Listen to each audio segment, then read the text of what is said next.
Andrea Almonte, El Greco's Empire Series 32. Travis and Casey. Be my love. Everything she did it for love. Yun ang paniwala ni Casey nang pikit mata niyang ipagkaloob kay Travis ang sarili, kapalit ng pagpapalaya nito sa kasintahang si Alex. But what she did for love ay wala palang halaga dahil may ibang mahal si Alex. Mabuti na lang, ang ginawa niyang pagpapaubaya kay Travis ay may kapalit, ang pag-ibig nito. Nandito na naman po tayo para sa ating nakakakilig at madramang pagkikwentuhan. Huwag niyo pong kalimutan mag-subscribe sa aking channel at i-click po ang notification bell para lagi po kayong updated. Kung malungkot si Casey mula nang umalis si Alex, mas naging malungkot ang dalaga sa pagpanaw ng ina dahil sa alta presyon. Inay, bakit ninyo ako iniwan? Umiiyak na pabulong na tanong ni Casey sa hangin habang nakatanaw sa karagatan. Naroon na naman siya sa batuhan, nakatanaw sa malayo, naghihintay sa mga bangkang parating. Alex, wala na si inay, wala na akong pamilya. Nasaan ka na ba? Ikaw na lang sana ang may tuturing kong kapamilya kung hindi mo ako iniwan. Pero kahit paulit-ulit siyang magtanong sa hangin kung nasaan na si Alex, paulit-ulit ang kawalan ng katugunan sa tanong niyang iyon. Papadilim na nang ipasya niyang bumaba na mula sa batuhan. Uuwi na siya upang magpahinga, upang kinabukasan ay muling gumising at muling damhin ang kalungkutan ng pag-iisa sa buhay. Kakay, kayo pala kapitan, bakit ho? Pilit ang ngiting tanong niya sa matanda na isa sa tumulong sa kanya upang mailibing ng maayos ang ina. Kanina pa kita tinatanaw mula sa malayo. Alam mo'y hindi ka sana sa akin gustong sa akin magmula ang bagay na ito, pero wala namang maglalakas loob na ipaalam sa iyo ito. Ano ho ba yun? Alam mo, usap-usapan ka na ng mga taga rito. Naawa sila sa iyo, pero wala naman silang magawa para mapasaya ka. Gayunpaman, naniniwala akong dapat mong malaman ang bagay na ito upang huwag ka nang patuloy na maghintay kay Alex. Ano hong ibig ninyong sabihin? May masamang balita kasi akong nakalap mula sa kabayanan. Ito ba? Isang lumang pahayagan ang inilabas ng kapitan. Ang totoo, nabili ko ang diaryong niya noong araw na namatay ang nanay mo. Hindi ko nga lang nasabi agad sa iyo dahil makakadagdag sa sakit ng kalooban mo. Ano ho bang nakalagay diyan? Kinakabahan niyang tanong. Itunuro ng kapitan ng balita sa loob ng pahayagan. May larawan pang nakalagay doon tungkol sa taong involved sa balita. Si Alex, nakakulong sa salang pagnanakaw ng 10 milyon? Gimbal siya nang mabasa iyon. Hindi totoo ito. Hindi to kayang gawin ni Alex. Pero kahit na anong pagtanggi ang gawin niya, nagdudumilat ang nakalimbag na balita sa lumang pahayagan, lalo na ng larawan ni Alex na direktang tumutukoy sa identidad ng suspect. Habang palayo sa isla ang bangkang demotor na kinalulunan ni Casey, gusto niyang umiyak. Ngayong iiwanan niya ang isla na kinagisnan. Pakiramdam ng dalaga ay naiwan ang kalahati ng kanyang puso roon, lalo pa't naroon ang puntod ng ina. Ang alaala ng kanyang kabataan at ang buhay na kahit maliit at luma na ay naging tahanan nila sa matagal na panahon at naramdaman niyang ligtas siya kapag naroon siya. Pero kailangan niyang magpasya. Kung noon ay wala siyang ginawa kundi hintayin si Alex, ngayon ay wala nang dahilan ang paghihintay. Alam na niya ang dahilan kung bakit hindi nakabalik ang katipan. Nakakulong ito. Isang matibay na dahilan upang hindi nga nito matupad ang pangako sa kanya na babalikan siya. Alex, parating na ako. Alam kong kailangan mo ko ngayon sa tabi mo. Huwag ka nang mag-alala, mahal ko. Darating na ako. At ang isiping iyon ang nagbibigay sa kanya ng lakas ng loob na pumalaot sa dagat. Maglakbay ng malayo upang makarating sa lungsod at upang makita ang katipan. Pagdating sa kabayanan ay sumakay siya ng jeep patungo sa pier. Doon ay sasakay siya ng barko na maghatid sa kanya sa lungsod. Ang kaunti niyang naipon kasama ang napagsanglaan sa maliit nilang bahay ang tanging baon niya sa pagluwas. Isang araw at isang gabing naglayag sa karagatan ng barko bago iyon sumapit sa pier sa Manila. Maraming taon yaot dito. Maingay, magulo at masikip ang paligid. Nangitapak ni Casey ang mga paa sa pier. Pakiramdam niya ay nahihilo siya. Parang nahihirap ang huminga. Iyong pakiwari na para siyang itinapon sa malayong disyerto at damang-dama niya. Diyos ko, saan ba ako pupunta? Saan ako magsisimula sa paghanap kay Alex? Nagpalingalinga sa paligid ang dalaga na tila ba sa ganoong paraan ay may kasagutan siyang makakamit. Ngunit kagaya din ng mga probinsyana na napapadpad sa lungsod, wala agad siyang makukuhang kasagutan. Pabuntong hiningang nagsimula siyang humakbang palabas ng pier. Sumabay siya sa agos sa mga taong naglalakad. Pekto, dito, narito kaming mag-ina. Sigaw ng isang babae upang matawag ang pansin ng asawa nitong naghahagilap din ng paningin. Letty, dito anak, narito kami ng tatang mo. Sigaw din ng isang maedad ng babae para makita ng dalagitang kasabayan ni Casey na palabas ng pier. Mabuti pa sila, may susundong kamag-anak dito sa pier. Samantalang ako, ni wala man lang makitang kakilala. Hanggang sa wakas ay umunti na ang mga taong humuhugos na galing sa sinakyang niyang barko. Napapagod na naupo sa isang nakagiray ng bangko ang dalaga at napatulala. Hindi siya aware sa nakatawag na siya ng pansin sa mga gagong tambay sa pier na naghahanap ng mabibiktimang probinsyana. Nahalata ng 3 tambay na bagong salta si Casey. Miss, pukaw ng unang lalaki sa kanya. Ha? Automatikong napatingin ang dalaga. Bakit ho? Kinakabahang tanong niya nang mapagmasdan ito.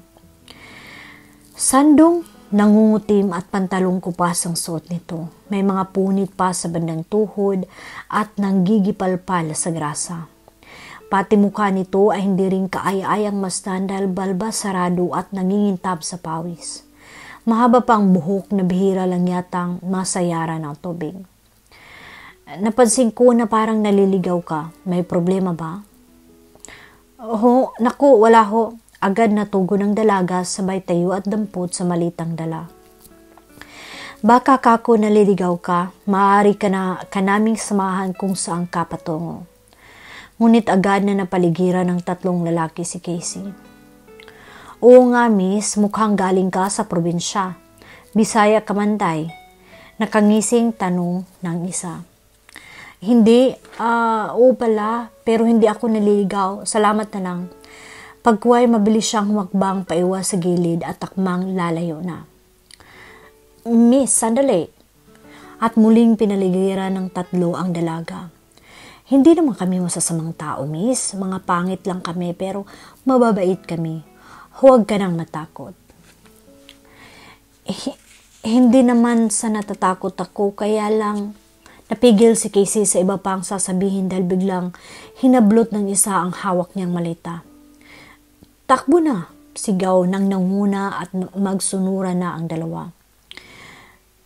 Ha? Naiwang nakatigagal ang dalaga at nahabol na lang ng tingin ang 3. Saklolo, pagkuway andap niyang sigaw. Ngunit tiningnan lang siya ng mga taong nagdaraan. Paano ay hindi nabago sa Pierre ang tanawing ganoon? Hindi lang isa ang tatanga-tangang bagong salta ang ginagawa ng mga gamit at pera sa araw-araw sa lugar na iyon. Hanggang makalayo ang tatlo nang nag-agaw ng maleta ni Casey ay walang tumulong sa kanya. Diyos ko, nanlalatang muling napaupo ang dalaga. Ano ang gagawin ko? Nasa malitang yun ang pera ko. May pera man ako rito sa bulsa ko, wala pang 100. Dumukot ang kamay niya sa bulsa ng suot na palda. Buhat doon ay isa-isa niyang kinuha ang mga perang papel na sukli sa binili niyang pagkain kanina sa barko. 320 pesos ang nakuha niya, pero nang muli siyang dumukot ay may nakapakapa ang kanyang kamay. Ano ba ito? Takang inilabas niya ang tela na ninigas na papel. Ang sulat na iniwan ng lalaking iyon, naiwan pala sa bulsa ko at talabhang ko pala, pero buti at hindi nadurog. Sinikap niyang mabuksan ang nakatuping papel na hindi nadudurog. Lukot-lukot ang papel, pero nang tuluyang mailadlad iyon ay buo pa ang mga letrang nakasulat kahit nabasa na. Para sa iyo magandang binibini. Alam kong isang kapangasan ang ginagawa kong pagpipilit na makipagkilala sa iyo. At alam kong natatakot ka sa akin kaya umiiwas lalo pa tagalungsod ako. Pero sana'y binigyan mo ako ng pagkakataon na maipakilala sa iyo ang pagkatao ko. Hindi ako masamang tao. Gusto lang talaga kitang makita maging kaibigan. Anyway, sa hindi inaasahang pagkakataon ay kailangan ko nang bumalik sa lungsod kaya iwan ko na ang isla. Gayunpaman, gusto kong ipaalam sa iyo na babalik ako. Babalikan ko ang isla. Babalikan kita. Baka sakaling mabigyan mo na ako ng pagkakataon na maging kaibigan mo. At kung sakaling hindi pa ako makabalik agad at kinailangan mo ng tulong ng isang kaibigan, iniiwan ko sa iyo ang address ko at contact number. Baka sakali. Baka sakali lang naman. Kailanganin mo ang tulong ko. Travis. Natigilan si Casey. Hindi matapos mabasa yun. Isang estranghero ang nag-iwan sa kanya ng alok na kung kailangan niya ng tulong ay maaari niya itong puntahan o tawagan. Pero hindi ko alam kung dapat akong magtiwala sa kanya. Nakapagtataka pa rin ang alok niya. Lalo pa at hindi naman naging maganda ang pakitungo ko sa kanya habang nasa isla siya. Pabuntong hiningang naglalakad-lakad na lang muna si Casey. Patingin-tingin sa mga nararaang establishmento. Nang maparaan siya sa isang vendor na may tindang gulaman at fishbowl, ay bumili siya upang kahit paano ay matighaw ang kanyang gutom at uhaw. Pagkuway nagpatuloy siya sa paglalakad na wala namang tiyak na patutunguhan. Nang mapagod ay muli siyang naupo sa lilim ng isang waiting shed na may mga upuan. Kung tawagan ko na lang kaya ang Travis na iyon, wala na akong ibang maisip na pwede kong hinga ng tulong dito sa lungsod. Ilang sandali pa siyang nag-isip. Malapit nang gumabi, Panginoon, saan ako matutulog? Nagugutom na uli ako. Hanggang dumating siya sa point na kailangan na talaga niyang magpasya. Gagamitin niya ang natitirang pera sa bulsa upang tawagan ang taong nag-aalok ng tulong kahit hindi pa niya ito talagang kilala. Naghanap siya ng tindahan na may payphone. Hello? Pagalit ang tinig sa kabilang linya. Parang mainit ang ulo. Hello? Parang gusto tuloy umatras ni Casey. Pwede hong makausap si Travis? Kumikinig ang tinig na wika niya. Yes, it's me. Who's this? Bahagya ng mababa ang boses ng lalaki. Ako yung... Pero hindi naman niya magawang sabihin ang kanyang pangalan. Sino ka nga, miss? Sorry, I'm busy. Okay? Ano man ang kailangan mo... Travis, ako si Casey. Ha? Halatang natigilan ito. Casey, yung nasa Islang Morong? Mas naging mababa na ang tinig nito. Oo, narito ako sa lungsod. Talaga? Halatang tuluyang nagbago ang mood ni Travis.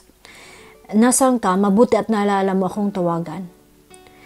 Nabasa ko ang iniwan mong sulat kay Kapitan Melchor. Kung kailangan ko ng tulong, tawagan lang kita. Nanakaw sa pier mga gamit ko kasama ang pera. Hindi ko alam kung saan ako pupunta at kung anong gagawin ko. Ha? Nasaan ka? Huwag kang ualis sa kinaroroonan mo. Pupuntahan kita. Halatang na-tense ang tinig ni Travis. Hindi ko alam eh. Basta narito ako sa isang tindahan na malayo-layo na rin sa pier. Naglakad kasi ako eh. Ipagtanong mo sa kung sinong nariyang ko anong lugar yan. Darating ako. Oo. Ale, anong lugar ito? Baling ni Casey sa may-ari ng tindahan. Nasa Binondo ka, Ineng. Salamat ho. Sa Binondo raw ito, sabi ng babae.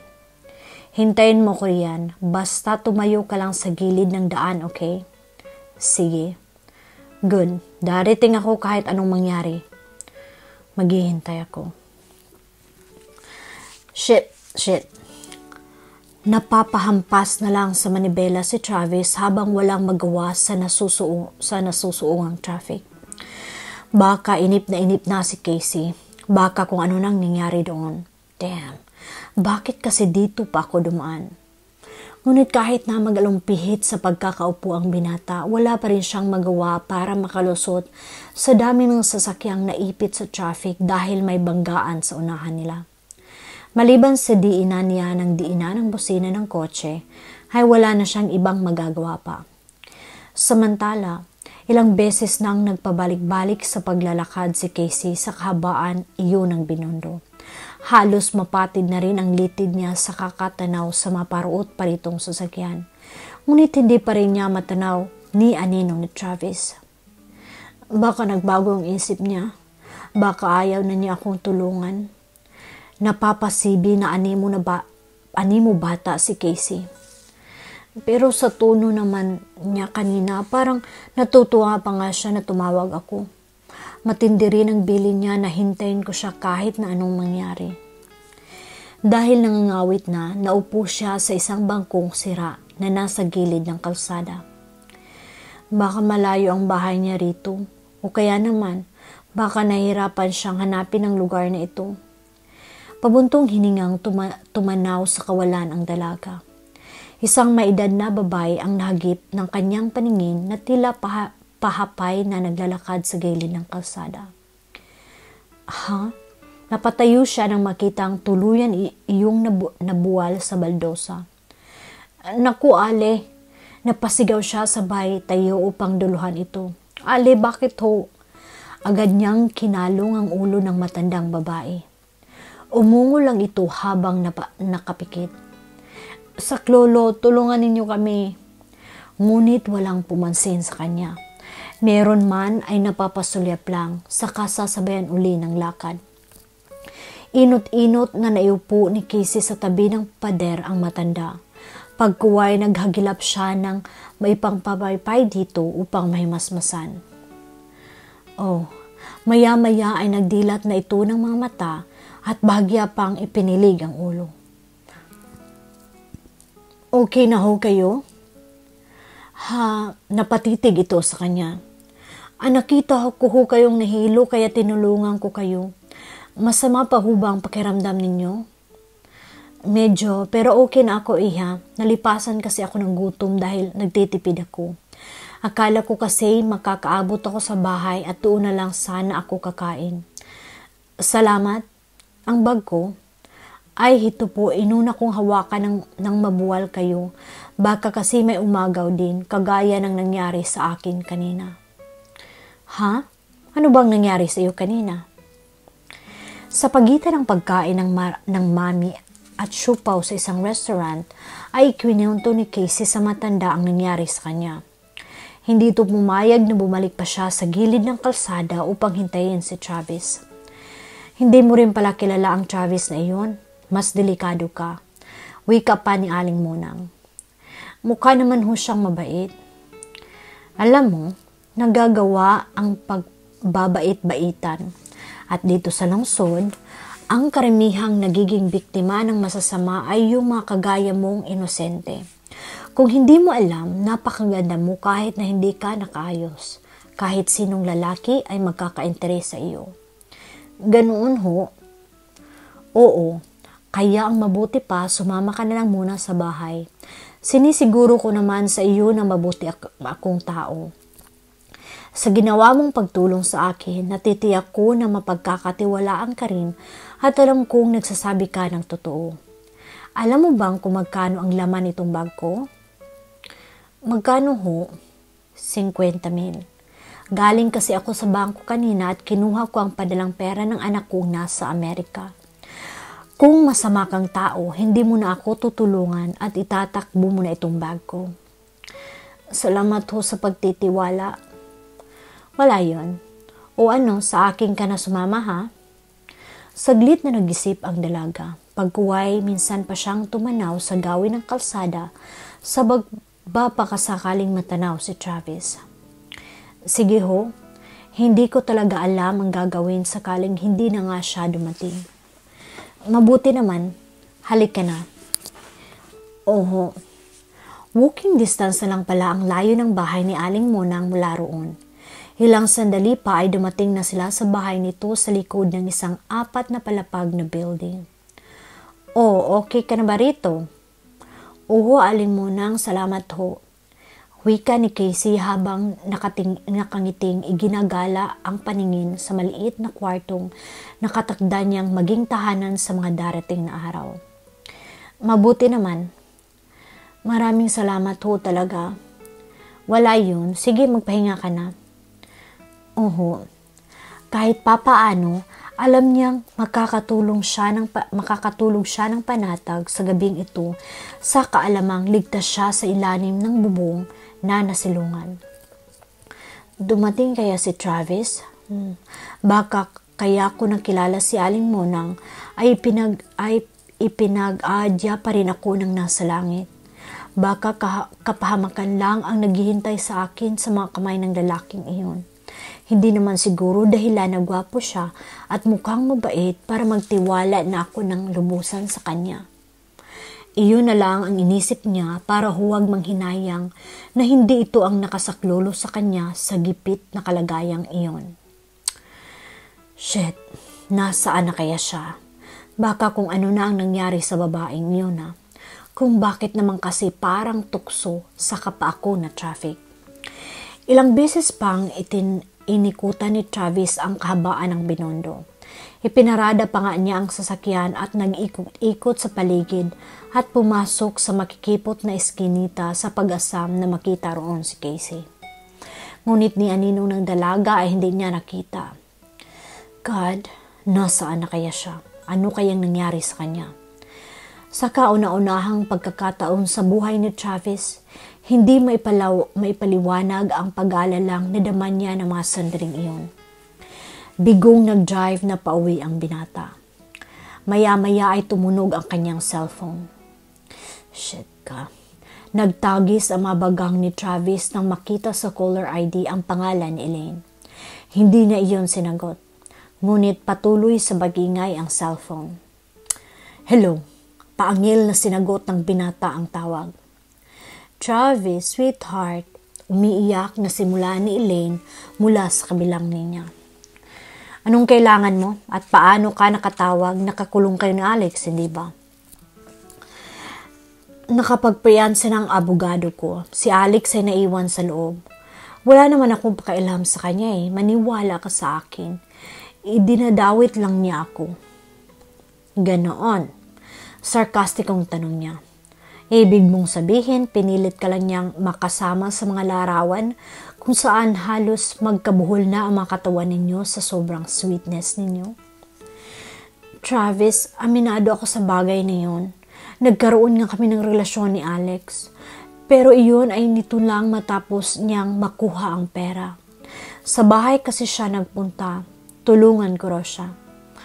Hindi ako nakatanggi sa natulungan siya dahil may utang na loob ako sa kanya, hindi ba? At iyon nga, sa pagtatago niya sa bahay bakasyonan ko, ay nagkaroon kami ng go to hell, Len. Matagal ko na kayong pinaimbestigahan.